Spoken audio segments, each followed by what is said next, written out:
Hello beautiful people from the Sonic Sanctuary Caves. I'm at the final track in my album composition process, and the final track is called Foundation and Summons.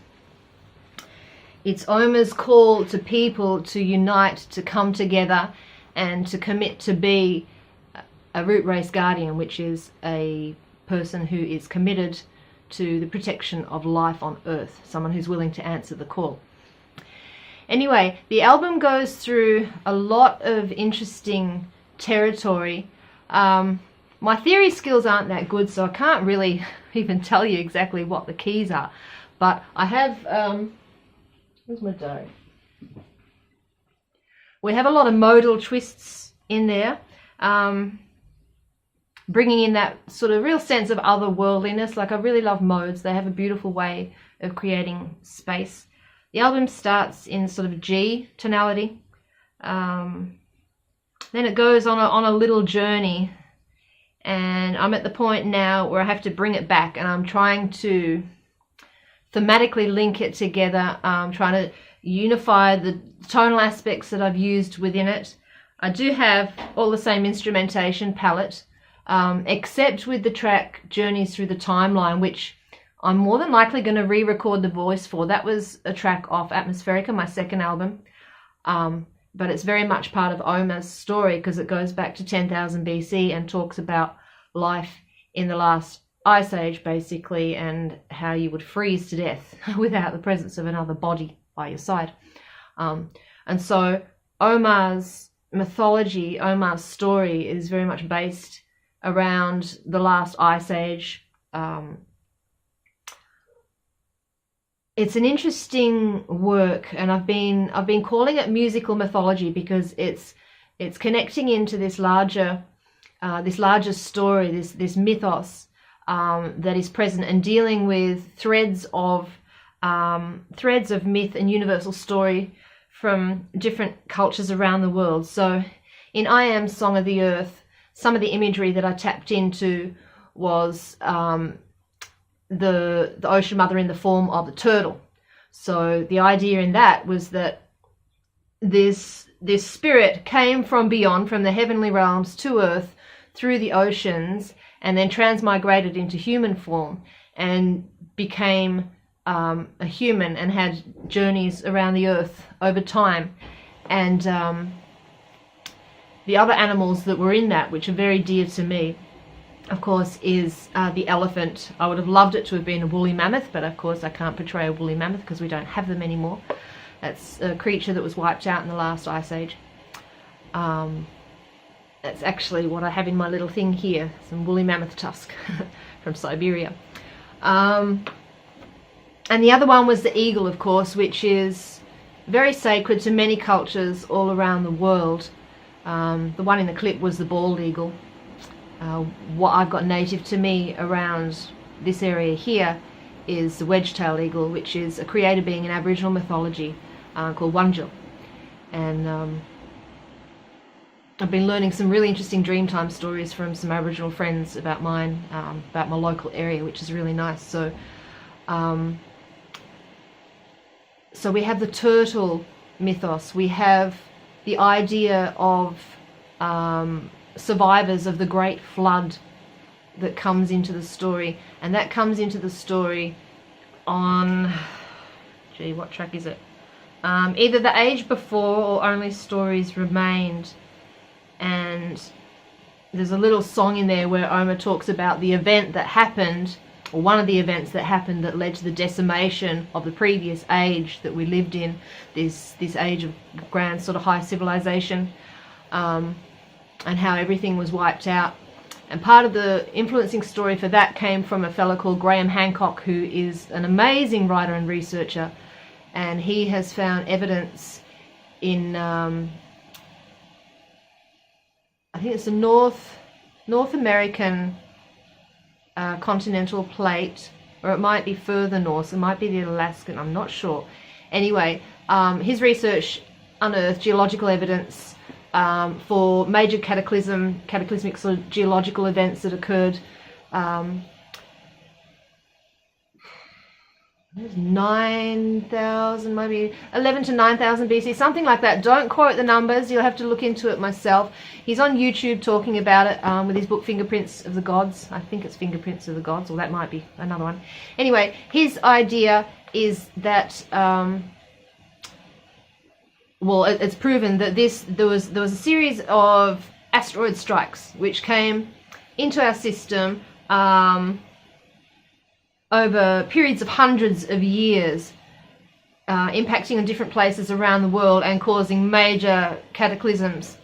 Why there hasn't been terribly much evidence, even though there's there's an impact crater, I think it's the Yucatan Peninsula or somewhere like that in South America region, I think on the east coast, but the one that he talks about is impacted on many miles of ice which was present during the last ice age. So that acted as a buffer, and the only evidence that's been created by the impact was the creation of nano diamonds, is what he talks about there. So it's linking into that, it's linking into stories of the Great Flood, this idea of, in Egyptian mythology, Zet Tepi, or the age before, the age of the gods. And yeah, so all sorts of creation mythology and the idea of destruction. And it comes back around as like a prophetic warning for this age, because we have entered, and it's scientifically proven, the sixth great extinction. And it's something that I'm very passionate about, something that I'm very deeply grieved about and deeply moved, because there's lots of talk about climate change, but there's generally not as much talk about habitat loss, which is one of the main drivers for species decline all over the world, through human activity and human desire. And we are slowly wiping out all life on Earth. And what happens with an ecosystem, if you take parts out of that web, then the whole thing just collapses. So we're heading towards a very uncertain future. And Oma is the ancient clan mother from the north, this ancestral guardian, and she has a message to people to unite. She tells the story of the dream of being, which is like the idea of, creative universal intelligence, or the Tao that creates all things, that from which all things come from, having a call and moving into the spirit of people to unite them and make them rise and to defend the sacred Mother Earth. So that's the core message of the album. You got the insight straight from the horse's mouth here. I've got the keyboard set up. I'm just about to start noodling with the 10th track. As I said, I've got this sort of started off in G, then went to A, then D and C, back to D. So now I want to try and weave them together somehow. And I've got very much this modal sort of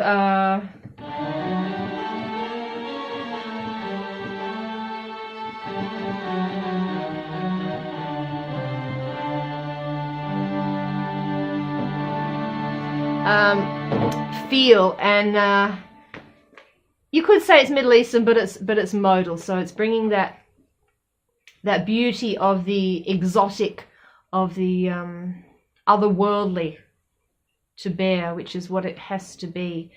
I've decided when I'd like to launch the album. I'm not going to declare that yet, but it will be at this point in time next year, because I still have to make a film clip. I was hoping to go to South Australia this month, but I can't. I've got lots of car repair bills, so I can't go. So it'll have to be a bit later. I might have an ally who can help me with some filming other than my son, to where I want to go. So I'm looking at launching, when the launch does come around again, in a very ritualistic shamanic performance art event. It will be interactive, of course, and it'll be pretty special. So look, as my gift to you for sticking around and being on this journey with me, and listening or tuning into these Composers' Thoughts on Craft series, I'd like to offer you a download for my third album. So if you're interested in that, make sure you do message me back. I'm not going to put the link here on YouTube because it will become public. You can get the album, just reply to my email basically. This video is embedded in there, and if you say yes, I'd love the album, then I'll send you a direct download link to Bandcamp. Bandcamp is the only place you can get the full CD art, because of course digital distribution, you can't put all that art out there. You can only have a cover, which sucks. So if you want the full art, you've either got to get a physical CD from me or from Bandcamp. And I'm not sure if this album's going to get printed to CD. I've got to manifest the funds yet. So where we're at is write this last track, record the voice, and then get right into the production with the levels and with automating, EQ, compression, all that sort of production stuff. I have a guy that I send my work to, and we go through a revision process. He sends me critical feedback, audio engineering critical feedback. I fix things. If I can't, then he will fix what I can't. But I think the album doesn't have too many problems because it was based on the I Am Song of the Earth template. So that's where we're at, needing to record voice, drums, do the production, and CD art. That's going to be fun. Yeah. I'm not sure exactly what I'm going to do yet, but that's going to be fun. And I'm hoping to make another clip for the song Come Back. So much love to you. This will go out accompanying Composer's Thoughts on Craft on Space. So we have talked about the journey through time and space here. We've talked about this epic journey of the Earth itself and of the human species and of all beings who inhabit the Earth. And what we do know from geological evidence and things like paleontology and everything like that is, there are many grand cycles in the life of the Earth. Here I'm going again. The ancients talk about the precession of the equinoxes, this larger span of time, which is a 25,920 year cycle around the galactic center. And that's that has mythologies linked with it as well, and connects back into various creation stories, various previous eras. The Mayans also talk about previous cycles or ages. The Hindus talk about the yugas. So we've lived through successive ages of civilizational ascent and decline, and this is the stuff of this album. It's musical mythology. It's storytelling at its finest, and I do hope you will love it.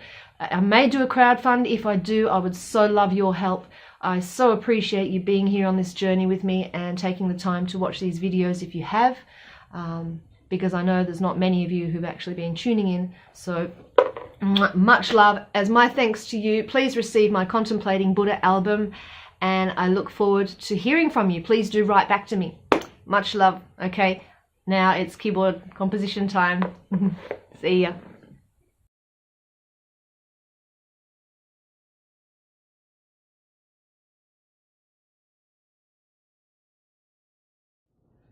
So I'm going to give you a sneak peek into the preliminary... Oh, I did it again! Holy... I can't even talk properly. I will give you a sneak peek into the preliminary... I got it out, I articulated it. Wonderful. Session file.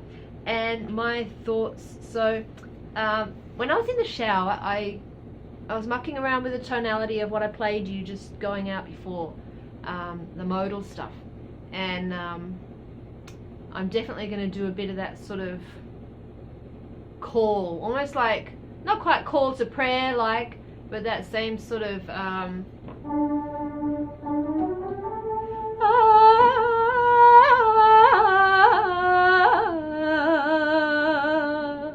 that sort of thing.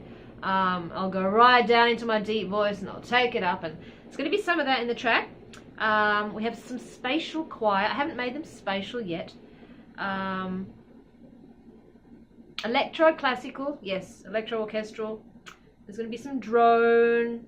I'm going to build it with drums. So this is thoughts. This is not manifest yet. This is just initially, and I've got 3 little instruments so far. So I'll let you have a little listen. See where it's heading. That will be made much more spatial.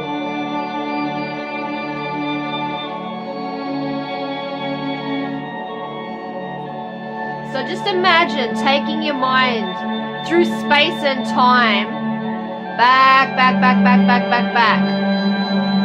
Thousands of generations almost. And remembering something that we'd forgotten. And that thing could save our very life.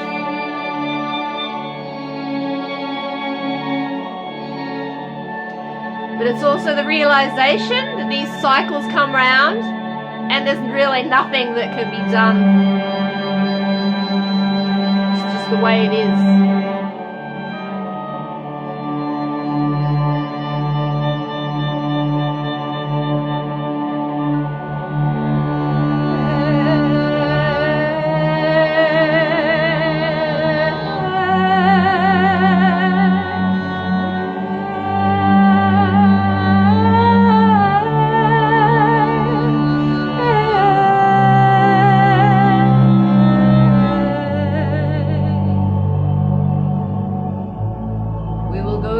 Together.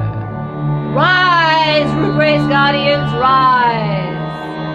Oma calls you. Oma calls you.